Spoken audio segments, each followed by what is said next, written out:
développer et organiser la gestion du patrimoine hydraulique de l'État en milieu rural en vue d'assurer l'accès universel à l'eau potable au Bénin. C'est l'objectif principal du gouvernement du président de la République, Patrice Talon. Dans cette optique, et pour révéler le Bénin à travers la mise en œuvre du PAG, il a été créé en 2017 l'Agence nationale d'approvisionnement en eau potable en milieu rural, ANAEP-MR. Cette agence, placée sous la tutelle de la présidence de la République, a organisé une journée d'information aux opérateurs régionaux potentiels du service public d'eau potable en milieu rural au Bénin le 14 juin 2019 à Cotonou. D'éminentes personnalités ont pris part à ces assises. C'est un honneur pour moi et surtout pour le gouvernement de voir que nos invités, qui sont les opérateurs potentiels de demain de l'AEP en milieu rural, soient tous rassemblés ici et ont répondu positivement à notre invitation.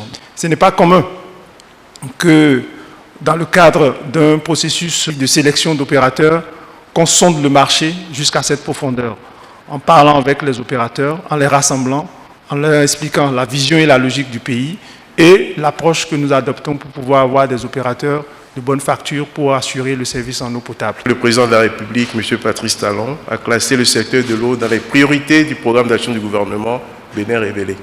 Cette nouvelle approche de partenariat entre le secteur public et le secteur privé, qui est retenue désormais comme mode de gestion du service public de l'eau en milieu rural, permettra sans nul doute d'assurer une exploitation efficiente et durable des installations d'eau potable, de rationaliser la gestion de l'outil de production, de réaliser les investissements nécessaires dans les délais et surtout de professionnaliser la gestion des infrastructures d'eau potable. 4 communications ont meublé cette journée d'information. Le programme d'action du gouvernement PAG et climat des affaires, présenté par Alain Hinkati, administrateur provisoire de la CCIB. Nous sommes à proximité du Nigeria et nous avons un port maritime.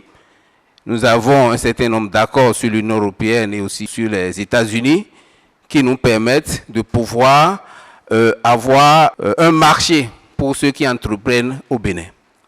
Ça, c'est le premier élément. Deuxième élément qu'il faut retenir, c'est que le Bénin est un pays de paix, un pays de sécurité, un pays de stabilité. Et le troisième, nous sommes un pays de réformes. Depuis 3 ans, le gouvernement a entrepris de nombreuses réformes qui ont vocation à améliorer l'organisation, la structuration des secteurs de l'économie nationale, de sorte à créer des opportunités d'affaires pour le secteur privé. Présentation de la stratégie nationale d'approvisionnement en eau potable en milieu rural du Bénin au cours de la période 2017-2030 par Sylvain Adokpo Migan, directeur général de l'ANAEP-MR. Nous avons un programme qui a 3 composantes. Schématiquement, c'est la construction de nouveaux systèmes en masse, de façon très massive. Ensuite, c'est le renforcement et la réhabilitation des infrastructures existantes là où c'est possible.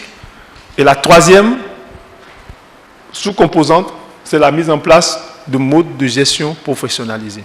Présentation du programme d'investissement prioritaire de l'ANAEP-MR par Déborah Koussakou, responsable des études techniques ANAEP-MR. Nous avons un certain nombre de données techniques qui sous-tendent notre programme d'investissement. Et ces données techniques sont structurées en 7 sous-programmes, dont Aquavi, le plus grand de nos programmes, qui pourra nous permettre de mettre en œuvre 488 systèmes d'approvisionnement en eau potable, avec aujourd'hui un budget disponible de 97 milliards de francs CFA. Et en 2019, déjà 3 milliards, plus de 3 milliards ont été engagés. Et ce programme est financé par la Banque mondiale. Et enfin, présentation de la feuille de route de la réforme de l'affermage régional de l'hydraulique rurale au Bénin par Chérif Seyé du Task Force ANAEP-MR. 3 leviers majeurs ont été identifiés. Il s'agit d'investissements ambitieux dans l'hydraulique rurale, un cadre institutionnel et contractuel propice à l'intervention de professionnels privés aguerris,